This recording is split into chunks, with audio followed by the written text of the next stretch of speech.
Muy bien, muchas gracias. Espero que no haya tenido muchos problemas para llegar al banco o que hay una serie de controles.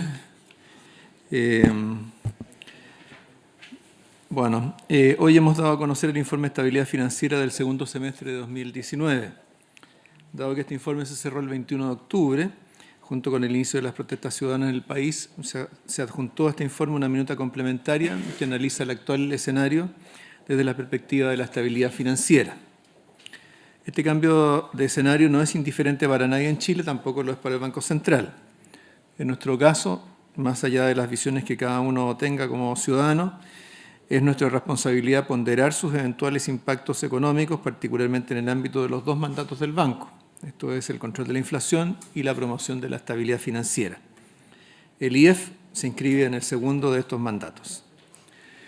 Tanto en su contenido tradicional como en la minuta complementaria, el IEF tiene como propósito identificar riesgos y evaluar vulnerabilidades asociadas que pudieran amplificarlos, así como elementos que puedan mitigar su impacto.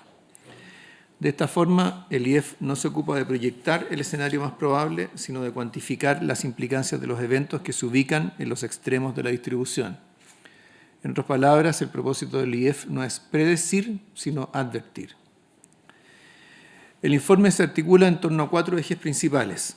El primero se refiere al actual escenario internacional de bajas tasas largas, el que, si bien beneficia a empresas y hogares, tiene efecto en el portafolio de diversos inversionistas institucionales. A su vez, se mantiene un alto apetito por riesgo global, cuya reversión abrupta podría afectar el costo de financiamiento.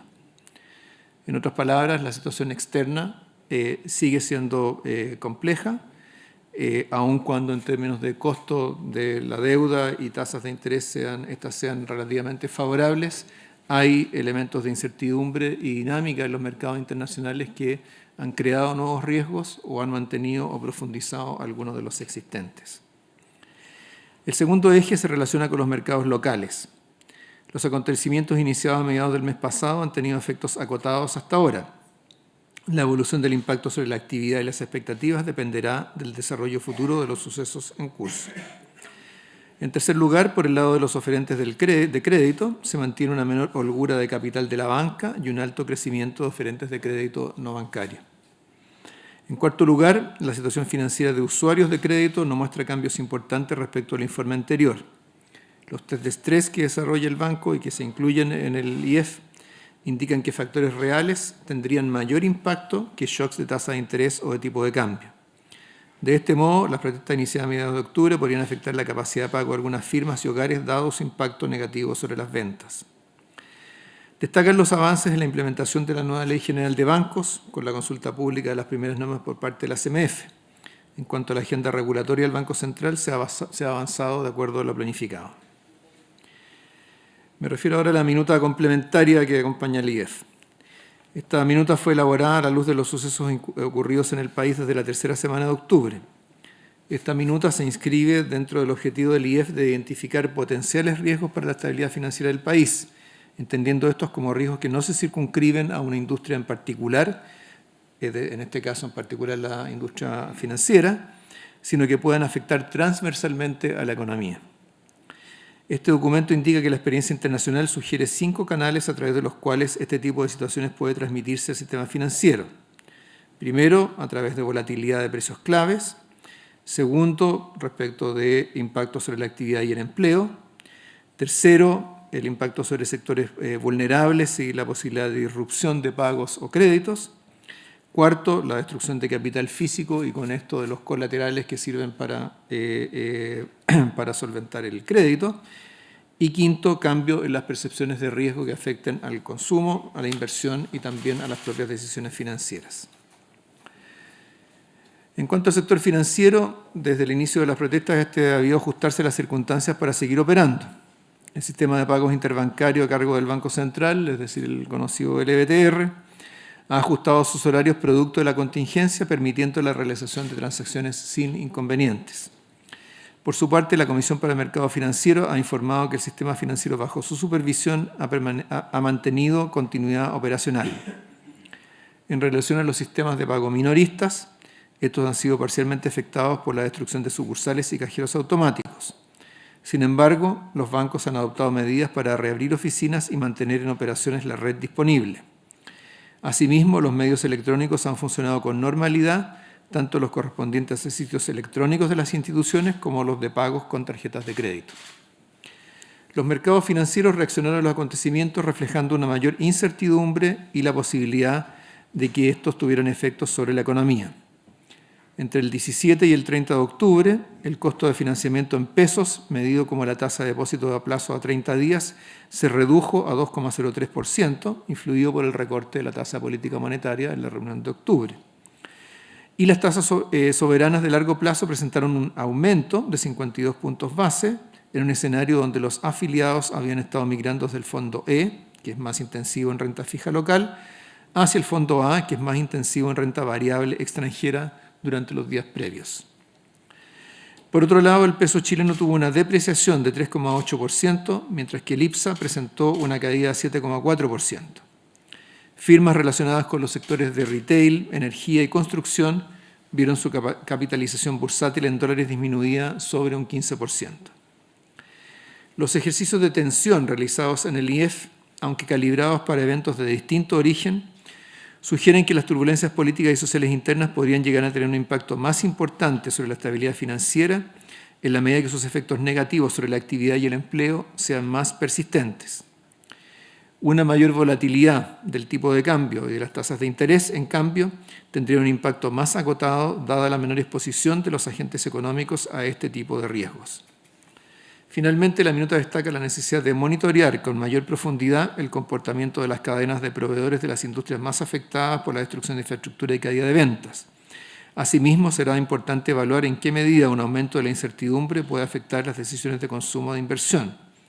Esta incertidumbre, por cierto, también depende de las decisiones de política que se vayan produciendo con el correr del tiempo entre los actores relevantes en esta materia.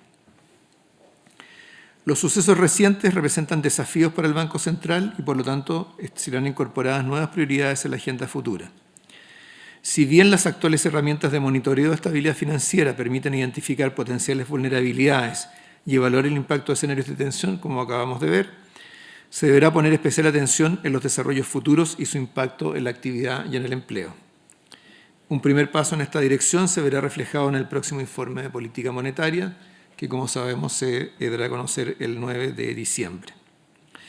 El análisis deberá considerar potenciales impactos sobre sectores específicos más vulnerables o más expuestos a estos sucesos, como hogares y pequeñas y medianas empresas. Estos análisis se apoyarán en la agenda de microdatos que ha estado avanzando el banco y así permitirán contribuir a comprender el alcance de los efectos de distintos sectores y cómo se puede propagar a la economía en general, por ejemplo, a través del pago a proveedores. A su vez, distintas iniciativas de política se han enunciado, así como futuras medidas pueden tener impacto sobre la economía y el sector financiero. Esto deberá ser incorporado en las proyecciones del banco y en el análisis de estabilidad financiera. Es importante considerar que existe un vínculo relevante entre el sector real y financiero y que el banco ha estado trabajando en desarrollar analíticamente la forma de poder modelar y evaluar esta relación, esfuerzo que por lo tanto también nos va a servir para enfrentar este tipo de desafíos analíticos. Con eso quedo a su disposición para las preguntas que tengan. Gracias. Respecto al tema hipotecario, el aumento de riesgo del país que ya se está produciendo está significando un aumento en el costo de financiamiento de los bancos. ¿En qué medida esto puede repercutir en el alza de las tasas hipotecarias? ¿Y qué pasa con la gente que está renegociando sus créditos hipotecarios en este momento? Ok. Bien. Bueno, en primer lugar hay que señalar que el refinanciamiento de créditos hipotecarios es un proceso que ya está avanzado. Hay una proporción no menor de deudores que han efectuado estos refinanciamientos y que el beneficio de estos refinanciamientos fundamentalmente depende el diferencial de tasas respecto del costo al cual se contrajeron esas deudas. Por lo tanto, si bien es cierto que en el corto plazo ha habido un aumento en las tasas de interés de largo plazo, que es el que documentaba, el que mencionaba recién, ese aumento de tasas es un aumento que se ha producido en un plazo relativamente breve, que tiene un elemento transitorio que tiene que ver con la recomposición de carteras de los fondos de pensiones, es decir, el movimiento de afiliados desde hacia carteras que tienen un componente de renta variable más importante, y por lo tanto la persistencia de ese efecto es algo que todavía está por determinar. Sin embargo, dado que esto ocurre después de un periodo en que ha habido una baja muy significativa de las tasas largas, me parece que no cabe duda que en lo inmediato el refinanciamiento de crédito hipotecario sigue siendo conveniente para las personas, y eso hoy día, especialmente mirado con la perspectiva de la coyuntura actual, además significa para los deudores una mejora en términos de ingreso disponible que creo que hoy en día es particularmente relevante. Presidente, el Banco Central viene ya hace varios IEF pidiendo que se haga un registro consolidado de deudas. ¿Es más urgente ahora que en los IEF anteriores y podría esto facilitar también el análisis de vulnerabilidades que existen en la economía local a raíz de justamente estas turbulencias políticas y sociales que se han dado en las últimas 2 semanas? Claro. Bueno, el registro de consolidado de deudores, nosotros cada vez que lo hemos planteado, lo cual ha ocurrido durante varios años, lo hemos hecho pensando no solamente en los temas de estabilidad financiera de las instituciones que entregan el crédito, sino que también en función de la sostenibilidad de la deuda que asumen los hogares. Hoy en día es difícil exigirle a un oferente de crédito en particular que modere su oferta de crédito o la evalúe respecto de un deudor para el cual hay una parte de sus deudas que no tiene posibilidad de conocer. Por otra parte, del lado de los deudores, el hecho de que exista información consolidada debería también ayudarles a evaluar su real capacidad para asumir deudas adicionales, asumir créditos adicionales. Entonces, creo que hoy día este es un tema que se hace más urgente que nunca. Tenemos, si bien es cierto que a nivel promedio no tenemos un escalamiento de la deuda ni de la carga financiera en particular, es decir, la relación entre el servicio de la deuda y el ingreso, la distribución de la misma sí revela que hay segmentos que tienen situaciones más apremiantes. En particular, en la presentación de esta mañana y en el informe, se menciona que hay algo más de un 20% de deudores que tienen tienen un nivel de endeudamiento que sobrepasa 6 veces su ingreso mensual. Enfatizo mensual porque hay una gran confusión en la discusión pública respecto de si la comparación se hace con el ingreso anual o mensual. En este caso estoy haciendo respecto del ingreso mensual. Y que tienen una carga financiera mayor a 30% de sus ingresos. ¿Ya?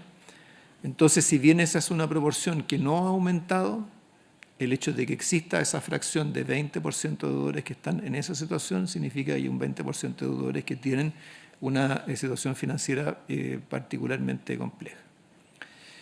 Entonces, creo que si en otras oportunidades hemos llamado la atención, por ejemplo, respecto de publicidad que se hace de productos financieros sobre la base de que esa deuda no va a ser conocida por otros deudores.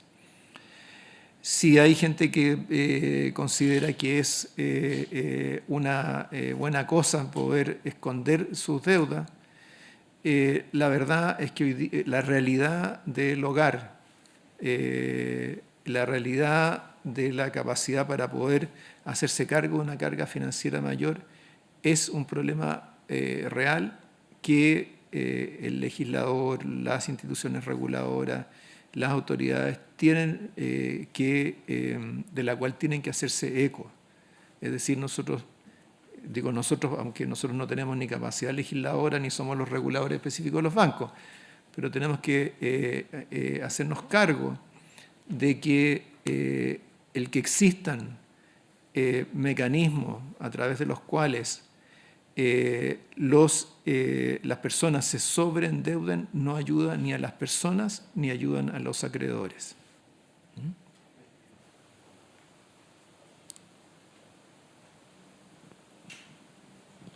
Y respecto también al rol de Banco Estado, porque la crisis de 2008-2009 tuvo un papel importante.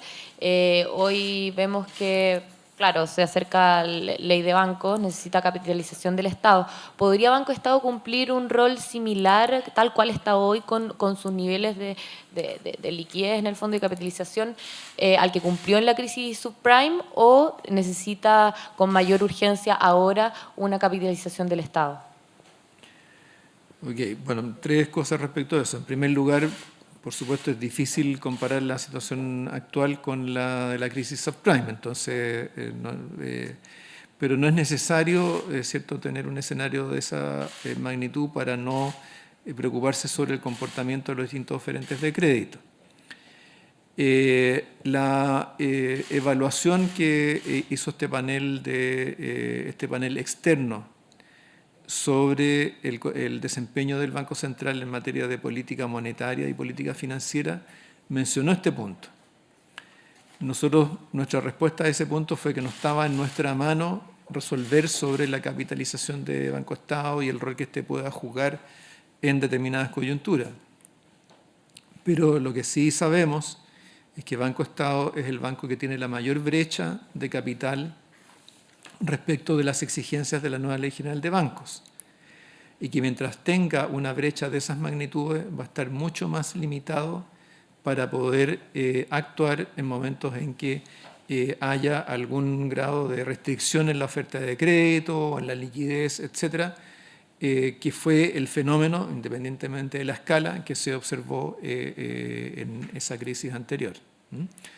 De manera que esto, por supuesto, es una decisión que corresponde a otras autoridades, pero a la luz pero nada impide que esas autoridades se hagan eco de las recomendaciones que hizo este panel que tiene expertise en temas económicos y financieros. Presidente, con respecto a la minuta que ustedes sacaron de la crisis que se vive hoy en el país, para que la gente pueda entender ese impacto, cómo le afectaría directamente a ellos, al ciudadano de pie, además de las pymes, por ejemplo, que hemos visto, y también si es que esto amaina un poco, decae un poco, ¿el efecto va a ser igual de fuerte? O sea, ¿vamos a tener consecuencias sí o sí en la economía en general, la proyección, por ejemplo? Bueno, nosotros las proyecciones económicas las vamos a hacer en la presentación del LIPOM en unas pocas semanas más. Así que,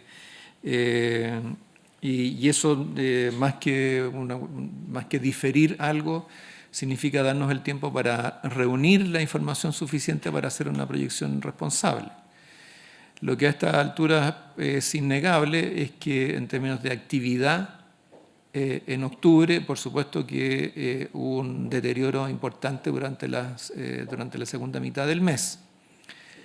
De la misma manera, lo que se destaca en este informe es que para efectos de evaluar el impacto sobre la actividad y sobre la realidad de las personas, tenemos que, no es suficiente mirar cifras globales, ¿ya? Es importante mirar ciertos sectores que puedan haberse visto más afectados. Y mencionamos específicamente el caso del sector comercio, porque aquí se juntan dos cosas. Por un lado, porque el sector comercio ya había tenido algún deterioro de sus indicadores financieros durante los meses anteriores, y en segundo lugar porque es el sector que ha sido más afectado por destrucción de infraestructura o simplemente por el hecho de no poder atender con regularidad a sus clientes. Ahora, el sector comercio es importante porque a su vez tiene muchos encadenamientos, o sea, incluso en el caso de una tienda grande de retail, aun cuando esa empresa tenga una fortaleza financiera importante, tiene una cadena de proveedores que pueden tener situaciones bastante más estrechas. E incluso si esa cadena de retail paga a sus deudores o paga a sus proveedores o incluso les adelanta el pago a sus facturas, si a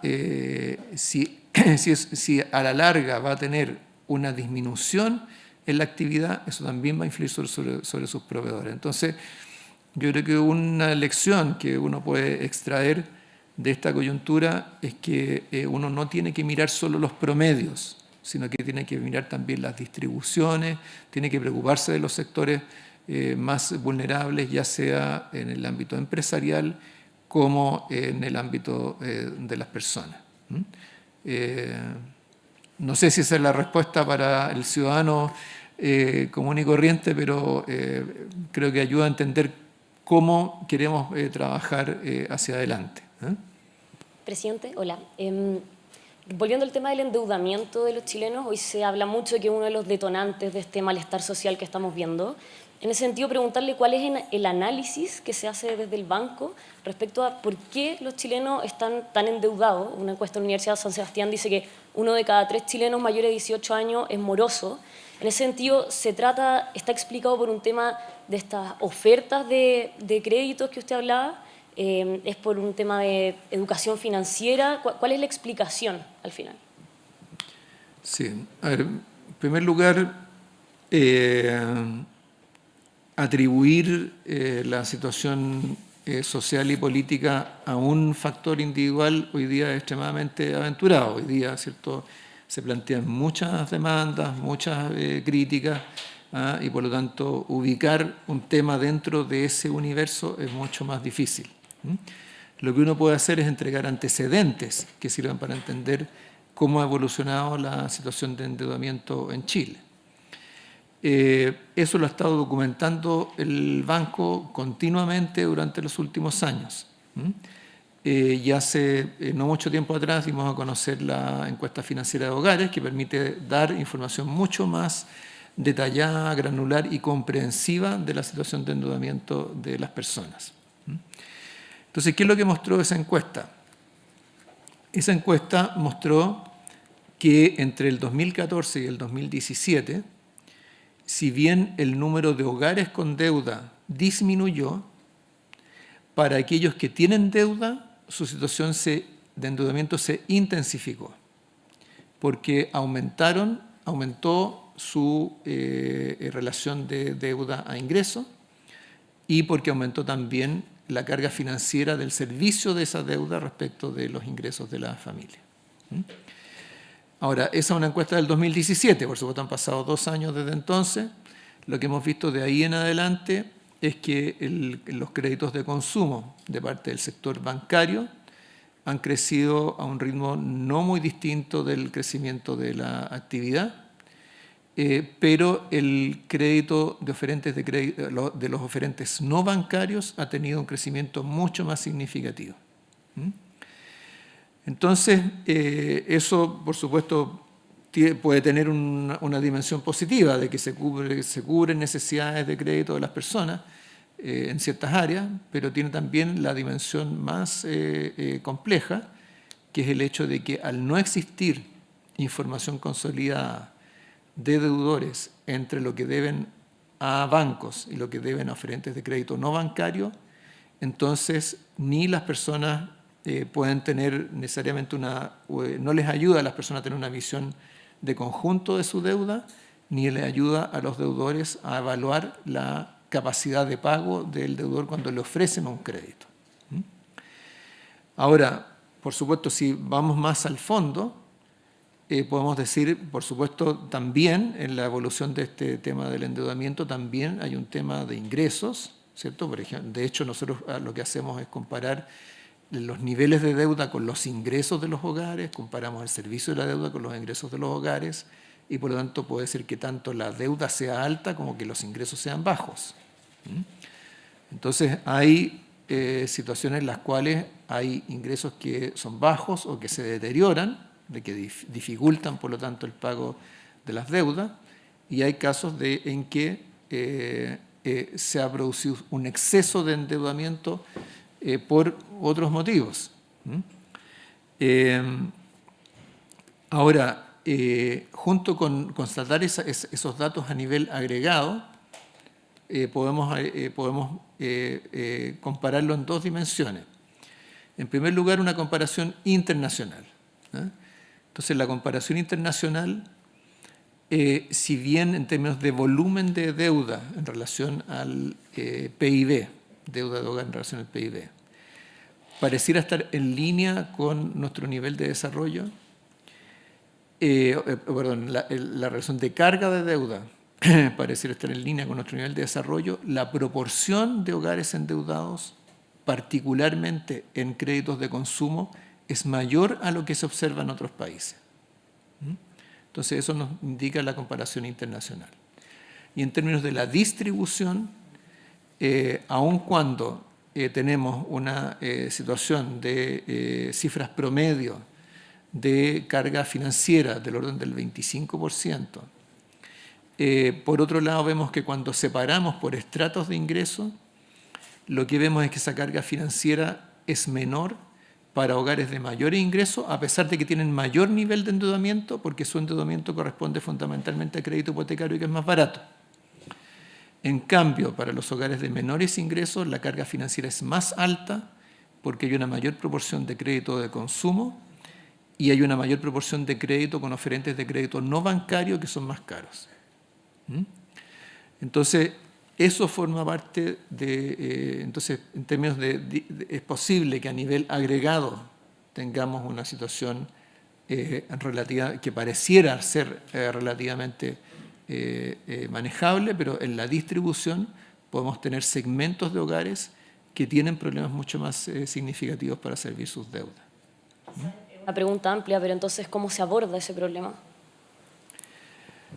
En primer lugar, sería ideal haberlo resuelto antes por la vía de tener un registro consolidado de deudores, tal como lo ha venido recomendando el Banco Central desde hace tiempo. En segundo lugar, lo que hemos visto es que hay instituciones financieras que hoy día están ofreciendo a sus, particularmente a partir de la situación que se ha producido, están ofreciendo a sus deudores algunas facilidades de pago. Hoy día, particularmente para los créditos hipotecarios, existe la posibilidad de refinanciarlos a un costo financiero menor. Es decir, hay algunos mecanismos a través de los cuales el peso de esa deuda se puede ir reduciendo. Otro tipo de medidas que ya van más por el lado legislativo, acuerdos de la industria, qué sé yo, ya son temas que están fuera del alcance del Banco Central. O sea, yo menciono las cosas que hoy día están disponibles, pero no lo que podría desarrollarse como iniciativa a futuro.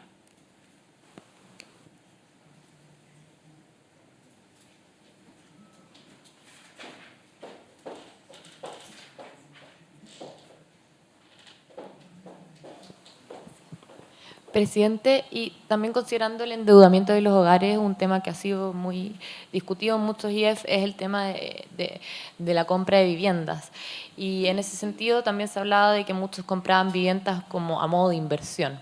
También se dice, o dijeron hoy día ustedes, que al haber mayor desempleo, por ejemplo, si una persona no puede arrendar esa vivienda que compró como inversión, el 60% de sus ingresos tiene que invertirlo en ese pago. ¿Ven hoy día un mayor foco de vulnerabilidad justamente respecto a estas personas que tienen viviendas a modo de inversión, considerando que la cantidad de empleos ya se está viendo afectada?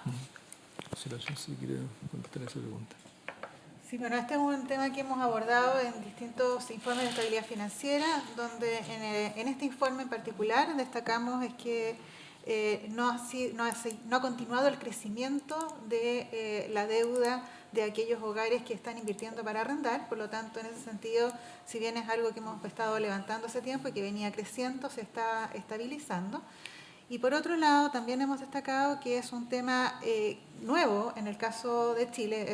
Hoy día hay un porcentaje mayor de personas que tienen esta estrategia y por lo tanto requerirá de mayor análisis para poder comprender qué es lo que pasa con estos hogares cuando se ven enfrentados a situaciones de mayor tensión.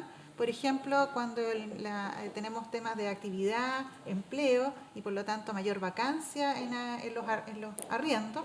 Y de esa manera eventualmente problemas de pago de quienes han invertido en este tipo de activos.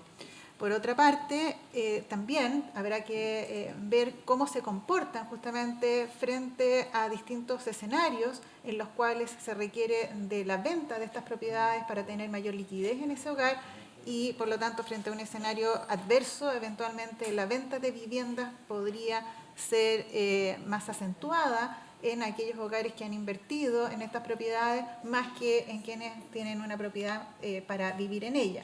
Por lo tanto, el comportamiento de estos inversionistas puede ser distinto al propietario de una vivienda tradicional. Y en ese sentido tenemos el capítulo inmobiliario que se sacó hace algún tiempo atrás y dentro del sector inmobiliario estamos siguiendo el comportamiento de estos inversionistas minoristas, como le hemos llamado en los distintos informes, por su impacto en el mercado. Pero a su vez hemos dado una señal respecto de la evaluación correcta de los riesgos de quienes hacen estas inversiones, para que tomen en consideración los gastos que esta inversión tiene en temas de contribuciones, etcétera, y a su vez asumir que eventualmente podría existir la vacancia de esa propiedad o cambios en los precios de los arriendos.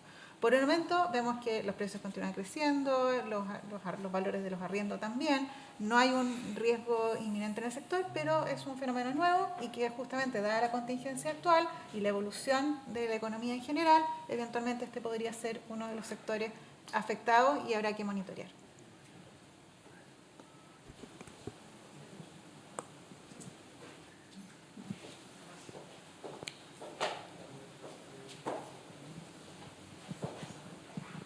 Ya la última. Te casi una entrevista, María. Lo siento.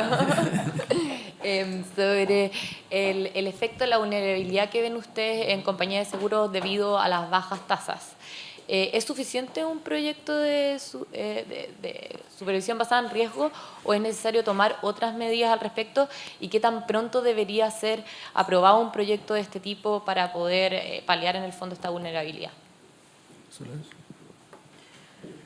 Bueno, efectivamente, este es un tema que ya lleva un tiempo en el Congreso. Hay un proyecto de ley que se presentó anteriormente que justamente avanza en la dirección de, por una parte, flexibilizar el régimen de inversión de las compañías de seguro de vida y, por lo tanto, en un contexto de tasas bajas, poder tener un portafolio de inversiones con mayores retornos, pero que esto fuese acompañado de requerimientos de capital basados en riesgo. De esa manera, por un lado, se obtienen mayores retornos de las inversiones de las compañías de seguro y por otro se mitigan los potenciales riesgos o problemas que puedan producirse para las compañías justamente por mayor exposición. En ese sentido, esto lo hemos venido diciendo también en algunos informes de estabilidad financiera, en particular en este informe mostramos los descalces propios del negocio de seguros, especialmente en el caso de las rentas vitalicias, donde justamente los pasivos son a muy largo plazo y por lo tanto las tasas bajas a largo plazo tienen un mayor impacto sobre las compañías de seguro y el tener mayores alternativas de inversión acompañado con requerimientos de capital acordes al nivel de riesgo que se está asumiendo por parte de la compañía parece ser el camino adecuado. También destacamos en el informe que justamente se han producido en lo más reciente aumentos de capital de varias compañías, lo cual también va en la dirección correcta.